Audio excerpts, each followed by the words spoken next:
Airbnbs are a bit of a touchy subject at the moment, especially in Ireland when there's such a shortage of houses on the market. Worldwide, there is about 5.6 million listings on Airbnb, and about 10,000 or so of them are in Ireland. Running an Airbnb is pretty much the same as running a business, and I'm guessing that a lot of people who have decided to set up their own Airbnb might not have a lot of business experience, especially when it comes to things like taxes. So that is what I'm going to give you a bit of information on and cover in this video.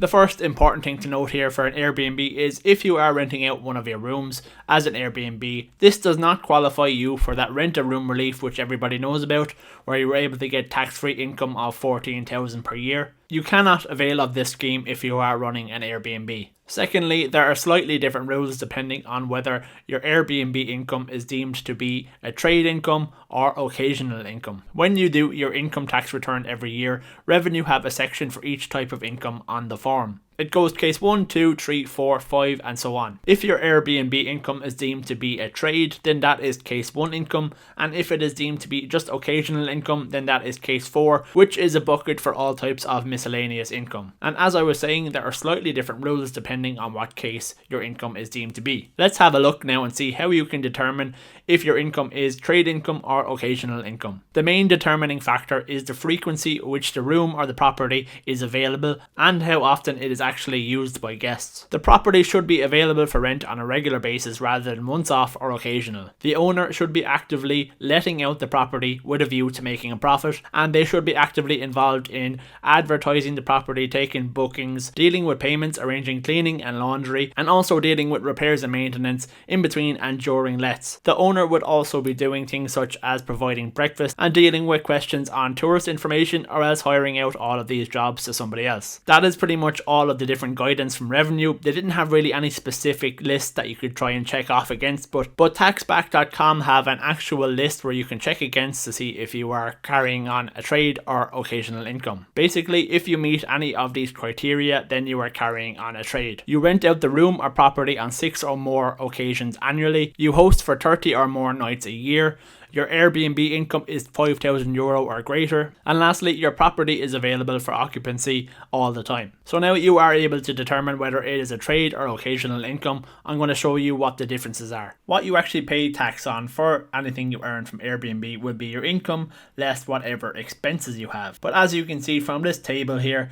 depending on whether you were classified as a trade or it's occasional income, the allowable expenses that you are allowed to deduct are different. If your Airbnb is only deemed to be occasional income, you're only really allowed to deduct expenses that are incidental to the provision of the service. So they are things like your agent fees, the breakfast, waste collection, a portion of light and heat, advertising costs, and cleaning and laundry. You cannot make taxable deductions for annual costs related to the property, unlike when you have a trade where you can actually deduct these expenses. So for a trade, you can deduct your repairs and maintenance, your TV license, your legal and accounting fees if you have mortgage interest on the property, your capital allowances, so this relates to things such as beds or furniture and other fixtures and fittings. If you buy a bed, for example, you can deduct this over 8 years, so it's 12.5% every year of the cost gets offset against your income. Also, certain pre-trading expenses are allowable under a trade where they're not allowable under occasional income, and you're also allowed to deduct your insurance. I will leave a link to this blog post down in the description section if you want to check it out later on and go through this table in a bit more detail. Another added benefit of carrying on a trade is that you can make pension contributions that qualify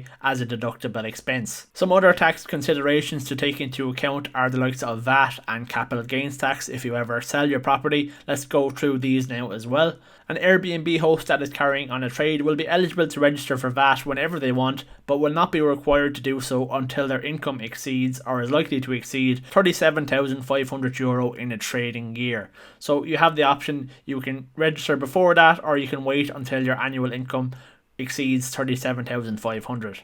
If you do decide to register, the current VAT rate that applies to short-term lettings in Ireland in 2022 is the second reduced rate, which is 9%, and registered traders then will also be able to reclaim VAT on any incurred business costs. The main capital gains tax implications that come into play are if you are using part of your main residence as an Airbnb, so part of the property or a room, this will affect your principal private property relief. Any portion of the gain made on disposal of a house or apartment which is being exclusively used for the purposes houses of the trade does not qualify for CGT, Principal Private Residence Relief. You would probably have to apportion the gain based on the square meters of the house. So they are pretty much the main things that you need to be aware of from a tax perspective if you are planning on running an Airbnb. If I have missed anything that you are curious about, please let me know in the comment section and I will try and address it.